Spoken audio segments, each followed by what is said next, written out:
This video is for those who wants to learn or revise their course quickly without wasting any time. You can also increase the playback speed of this video to save your time further.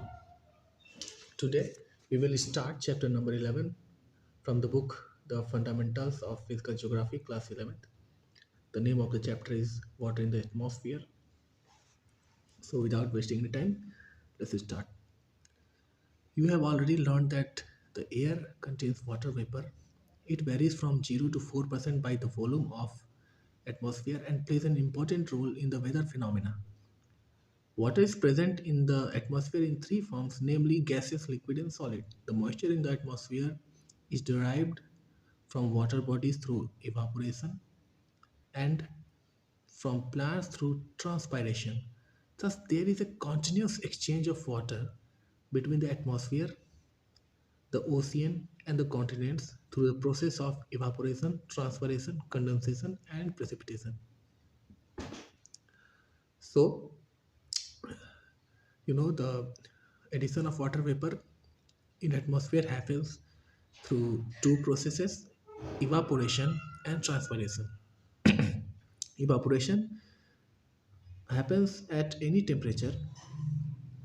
Just the rate of evaporation increases when the temperature increases and decreases when the temperature decreases. हम देखते हैं ना कि जैसे हमारा कपड़ा सूख जाता है गर्मियों में जल्दी और ठंडियों में टाइम लगता है. कपड़ा सूखता है क्यों? इवापोरेशन की वजह से. तो जब गर्मियों में टेम्परेचर हाई होता है इसलिए इवापोरेशन का रेट ज़्यादा होता है और कपड़ा जल्दी सूख जाता है. और ठंडियों में टेम्परेचर कम होता है तो इवापोरेशन का रेट कम होता है. तो इवापोरेशन होता है हर टेम्परेचर पे, तो उसका रेट डिफरेंट हो जाएगा. And what is transpiration? It is a loss of water from the surface of leaves, जो कि एक कॉन्टिन्यूस प्रोसेस है, हमेशा होता रहता है.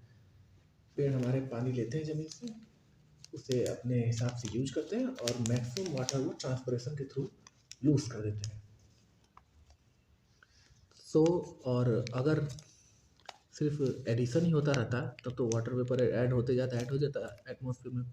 पर सब्सट्रैक्शन भी होता है in form of condensation and precipitation, like rainfall, snowfall, etc. Now let's move further. Water vapor present in the air is known as humidity. It is expressed quantitatively in different ways. The actual amount of water vapor present in the atmosphere is known as the absolute humidity. It is the weight of water vapor per unit volume of air and is expressed in terms of grams per cubic meter. The ability of air to hold water vapor depends entirely on its temperature. The absolute humidity differs from place to place on the surface of the earth. The percentage of moisture present in the atmosphere as compared to its full capacity at a given temperature is known as relative humidity. With the change of air temperature, the capacity to retain moisture increases or decreases, and relative humidity is also affected. It is greater over oceans and least over continents. एक बात बता दूं कि जैसे जैसे मैंने highlights किया है वैसे वैसे आप अपनी किताब में भी अंडरलाइन कर लीजिए, हाईलाइट कर लीजिए. मेन मेन पॉइंट्स कवर हो जाएंगे. तो दोबारा से जब आप उसे रिवाइज कर रहे होंगे एग्ज़ाम से पहले तो इजी पड़ेगा. अब देखिए ये हमारा पैरा क्या कहता है कि वाटर वेपर जो हमारे एयर में प्रेजेंट होता है उससे हम ह्यूमिडिटी कहते हैं. और ह्यूमिडिटी को एक्सप्रेस करने के दो तरीके हैं, एक एब्सोल्यूट ह्यूमिडिटी से और एक रिलेटिव ह्यूमिडिटी से. एब्सोल्यूट ह्यूमिडिटी क्या बताता है कि एक्चुअली कितना वाटर वेपर प्रेजेंट है per unit volume of air में. और रिलेटिव ह्यूमिडिटी कंपैरिजन करता है कितना एक्चुअली प्रेजेंट है और कितना मैक्सिमम हो सकता है उसमें. हाइपोथेटिकली अगर हम एज्यूम करें कि एक कमरा है और उसकी एब्सोल्यूट ह्यूमिडिटी है 20 ग्राम्स पर क्यूबिक मीटर और वो मैक्सिमम होल्ड कर सकता है उस टेम्परेचर पे, जो टेम्परेचर उसका है let's say 50 grams. So relative humidity क्या होगी? जो है that is the absolute humidity, that is 20 upon maximum which it can hold 50 into 100 और परसेंटेज 40% आ जाएगा. इसी तरह से रिलेटिव ह्यूमिडिटी का जो यूनिट होता है वो यूनिट लेस होता है, it is expressed in percentage, पर एब्सोल्यूट ह्यूमिडिटी की यूनिट होती है ग्राम पर क्यूबिक मीटर। तो ये नोट करने वाले पॉइंट है। तो ये दो डिफिनेशन आप याद रखिएगा, what is absolute humidity and what is relative humidity, और उनके यूनिट्स क्या हैं। सीधी सी बात है, अगर टेम्परेचर बढ़ेगा तो जो एयर है उसका वाटर वेपर होल्डिंग कैपेसिटी भी बढ़ेगी, और अगर कम होगा तो उसकी कैपेसिटी भी कम होगी होल्डिंग की। ठीक, आगे बढ़ते हैं। The air containing moisture to its full capacity at a given temperature is said to be saturated. It means that the air at a given temperature is incapable of holding any additional amount of moisture at that stage. The temperature at which saturation occurs in a given sample of air is known as dew point. तो यहाँ दो बातें note करने वाली हैं, एक saturated air और एक ड्यू पॉइंट। एयर को हम सैचुरेटेड कब कहेंगे? जब अपने मैक्सिमम वाटर होल्डिंग कैपेसिटी पर पहुंच जाएगा एयर, तो उससे कहते हैं कि एयर सैचुरेट हो चुका है, अब और ज़्यादा वाटर मॉइस्चर इसमें एडिशन नहीं हो सकता, अगर ऐड होगा तो वो प्रेसिपिटेट के फॉर्म में बदल जाएगा। हम इसको ऐसे समझें कि एक कप ग्लास ऑफ वाटर लीजिए, उसमें चीनी मिलाइए। चीनी मिलाते मिलाते उसमें एक ऐसा स्टेज आएगा कि आप और ज़्यादा उसमें शुगर ऐड नहीं कर सकते। अगर उसके बाद आप शुगर का एडिशन करते हैं तो वो पानी में नहीं घुलेगा, वो नीचे सेटल हो जाएगा। तब हम कहेंगे कि वो जो पानी का ग्लास है वो अब शुगर से सैचुरेट हो चुका है। पर अगर आप टेम्परेचर बढ़ा देते हैं उस पानी का, तो उसका जो शुगर होल्डिंग कैपेसिटी है वो और बढ़ जाएगा, फिर आप उसमें और ज़्यादा चीनी ऐड कर सकते हैं। सेम एयर के साथ भी होता है। एयर मॉइस्चर जब हम उसमें ऐड करते जाते हैं तो एक पॉइंट आएगा कि अपने मैक्सिमम कैपेसिटी पे पहुंच जाएगा, और तब उसे कहेंगे हम ये सैचुरेट हो चुका है। पर अगर आपके एयर का टेम्परेचर और ज़्यादा बढ़ जाता है तो उसकी कैपेसिटी वाटर मॉइस्चर होल्ड करने की बढ़ जाएगी, और अगर कम हो जाता है तो कैपेसिटी कम हो जाएगी। अब दूसरी बात है कि the temperature at which saturation occurs in a given sample of air is known as dew point. और जब ड्यू पॉइंट पे पहुंच जाएगा और उसके बाद भी और ज़्यादा वाटर मॉइस्चर उसमें रहता है तो वो सारे कंडेंस हो जाएंगे। Now moving ahead, evaporation and condensation. The amount of water vapor in the atmosphere is added or withdrawn due to evaporation and condensation, respectively. Evaporation is a process by which water is transformed from liquid to gaseous state. Heat is the main cause for evaporation. The temperature at which water starts evaporating is referred to as the latent heat of vaporization. The increase in temperature increases water absorption and retention capacity of the given parcel of air. Similarly, if the moisture content is low, air has a potentiality of absorbing and retaining moisture. Movement of air replaces the saturated air with the unsaturated layer. Hence, the greater the movement of air, the greater is the evaporation. ना अब आपको evaporation और condensation क्या होता है generally पता ही होगा, फिर भी मैं बता देता हूँ कि जब वाटर हमारा हीट लेके वाटर वेपर के रूप में कन्वर्ट होता है तो उसे इवापोरेशन कहते हैं, और इसके अपोजिट प्रोसेस को कंडेंसेशन कहते हैं। अगर वेपर जब हमारा लिक्विड या सॉलिड में कन्वर्ट होता है तो उसे हम कंडेंसेशन कहते हैं। अब एक चीज़ जानने वाली बात है कि इवापोरेट होने के लिए, यानी कि वाटर को गैसेस फॉर्म में कन्वर्ट होने के लिए हीट चाहिए। जितनी हीट इसे चाहिए उसे ही कहते हैं लेटेंट हीट ऑफ वेपराइजेशन।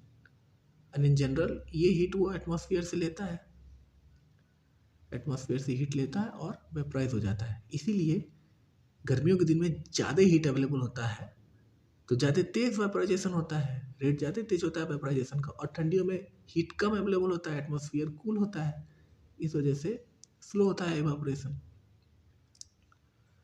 अब एक चीज़ और समझे, जो ये लिखा है कि movement of air replaces the saturated layer with unsaturated layer.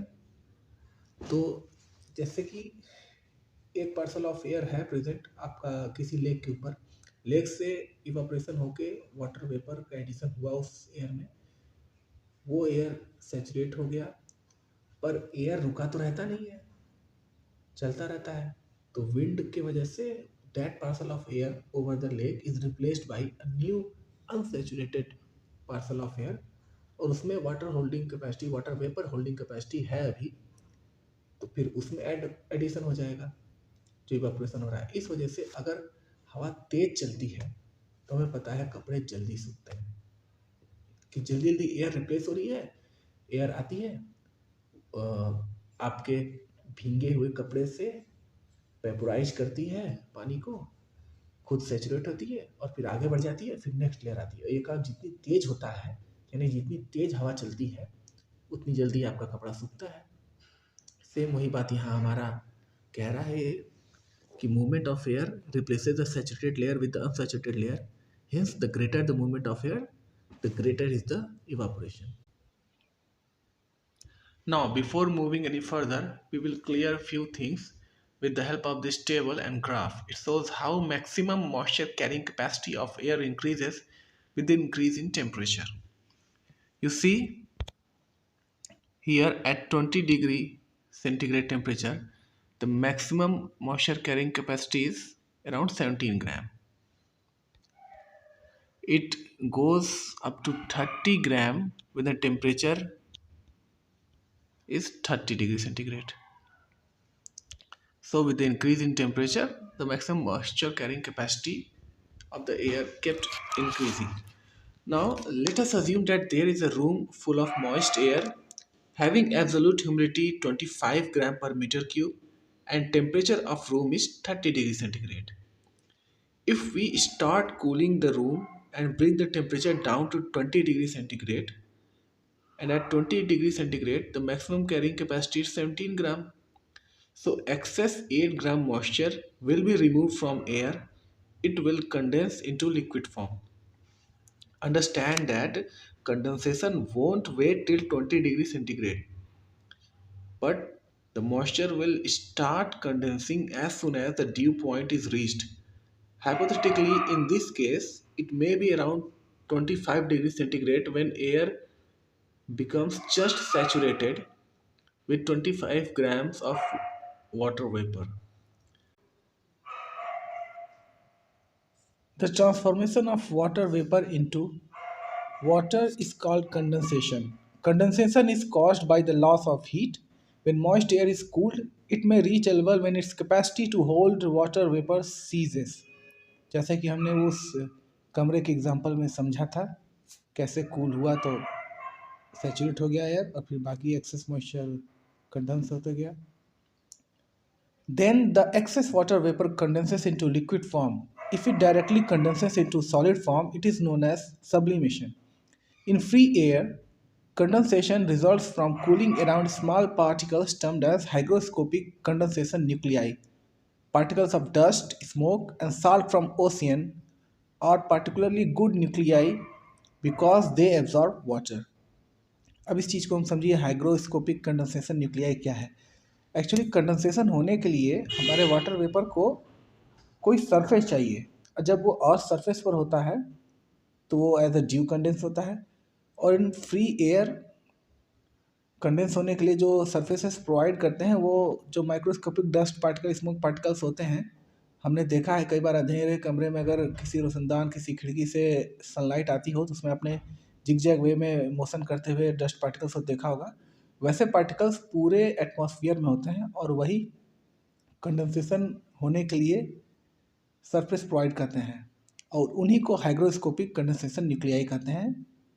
और ये चीज़ समझिए कि जितना ज़्यादा ऐसे पार्टिकल्स होंगे उतना ज़्यादा सरफेस मिला कंडेंस करने के लिए. इन्हीं पार्टिकल्स पर कंडेंस होके आपका फॉग या मिस्ट फॉर्म होता है या क्लाउड फॉर्म होता है.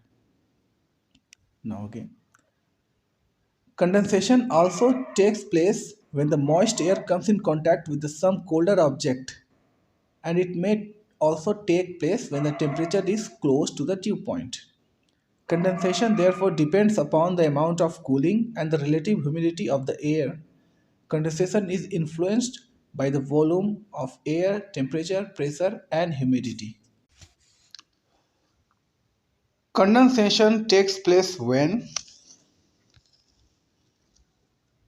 the temperature of the air is reduced to dew point with its volume remaining constant. Second, when both the volume and the temperature are reduced. Next, when moisture is added to the air through evaporation. However, the most favorable condition for condensation is the decrease in air temperature. After condensation, the water vapor or the moisture in the atmosphere takes one of the following forms: dew, frost, fog, and clouds. Forms of condensation can be classified on the basis of temperature and location. Condensation takes place when the dew point is lower than the freezing point as well as higher than the freezing point. जब freezing point से ऊपर पर condensation होगा तो वो due बनेगा, और जब फ्रीजिंग पॉइंट या उससे कम पर कंडेंसेशन होगा तो वो फ्रॉस्ट बनेगा. Now what is due?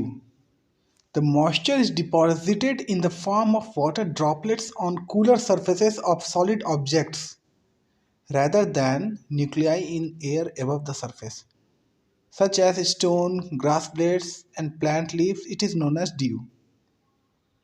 तो आपने देखा होगा आपके घरों के बालकनियों में ठंडी सुबहों में जब आप देखेंगे तो वाटर ड्रॉपलेट्स रहते हैं, ग्रासेस पर रहते हैं, पेड़ों पर रहते हैं, तो वो सब ड्यू होते हैं. और ड्यू कैसे कंडेंस होकर फॉर्म होता है ये पहले भी एक्सप्लेन किया जा चुका है. The ideal conditions for its formation are clear sky, calm air, high relative humidity, and cold and long nights. For the formation of dew, it is necessary that the dew point is above the freezing point. क्या क्या necessary condition है? देखिए, clear sky होना चाहिए, air calm होना चाहिए, बहुत तेज हवा नहीं चलनी चाहिए. जो एयर में मॉइस्चर है, जब एयर काम रहेगा, रुका हुआ रहेगा, तो उसे टाइम मिलेगा सेटल होने का वाटर ड्रॉपलेट्स के रूप में सरफेसेस पर.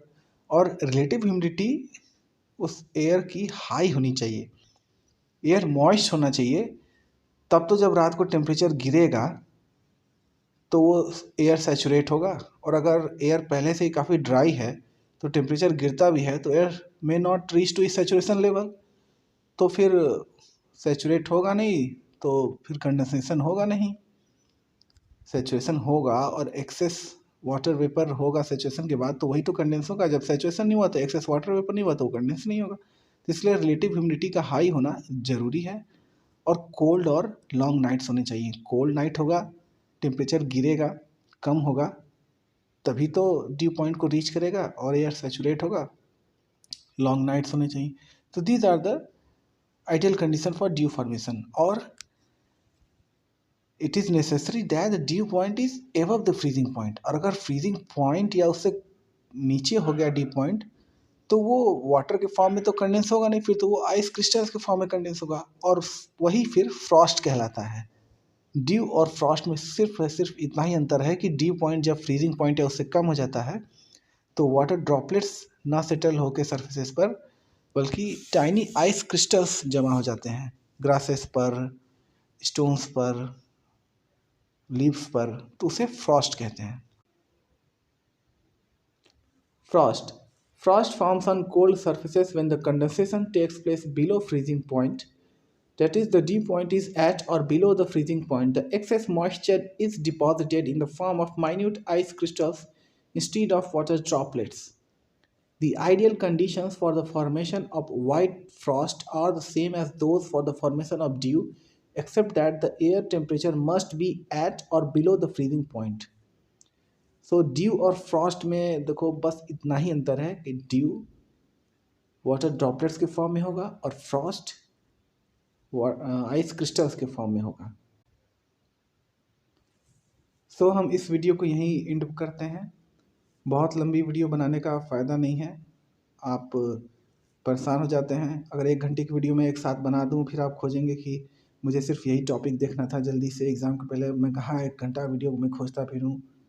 तो इसलिए मैं छोटे छोटे वीडियोज़ ही रखूँगा. और जाने सा, और मेरा एफर्ट ज़रा भी आपको अच्छा लगा ना तो प्लीज़ लाइक कर देना, सब्सक्राइब कर देना. Thank you, bye bye.